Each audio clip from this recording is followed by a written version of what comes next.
Okay, simulan na ang pag-bake. Ano kaya tong may yellow na to? Okay pa kaya yan? Anyway, sabi ni Mrs. okay pa daw yan. June 29 ang expiration, July 6 na ngayon. So hopefully okay pa siya. Ang aking ititimpla ay olive oil, pepper, garlic powder, little bit of salt, adobo, flavoring, at ay aking siyang i-bake. So balik tayo pagkatapos kong timplahin to. Ayan, so lahat ng rekado nandyan na. Kailangan naman next ay lamas-lamasin. Pagdating sa paglamas, magaling ako dyan. So kailangan siyang lamasin ng maayos para yung flavor ay mapunta sa lahat ng chicken. After lamasin, ilalagay natin siya sa baking tray. Tapos lulutuin natin siya ng 400 degrees Fahrenheit. Mga 35 to 40 minutes ata, kung hindi ako nagkakamali. Hindi ko pa alam kung anong itatawag ko sa recipe na to. Kagabi, nagustuhan ng anak ko yung aking oven-baked Hannah Montana style pork chop. Napakadami nito, pero kailangan kasi mapapanis na.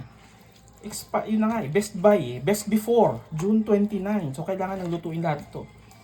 Pwede namang bauin ni Kirsten bukas kung may pasok siya.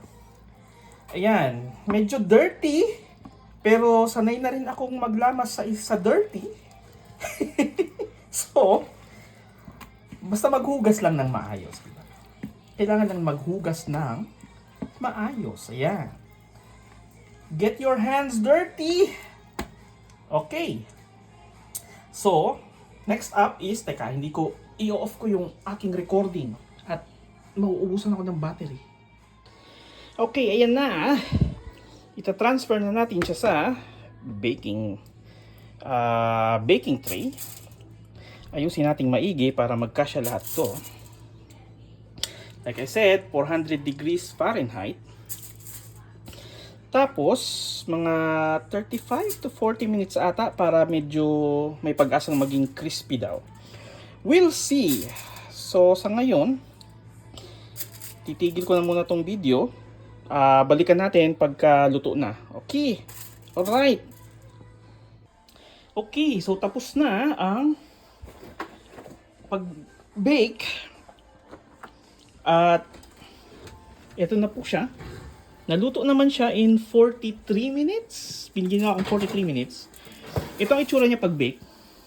Mineasure ko siya sa temperature. Sabi sa temperature dapat 165 degrees Fahrenheit ang loob para alam natin luto na. So, ayan. Tapos, nilagay ko lang siya dito sa taas para continuously mainit pa ng konti pero hindi naman siguro yung matututong.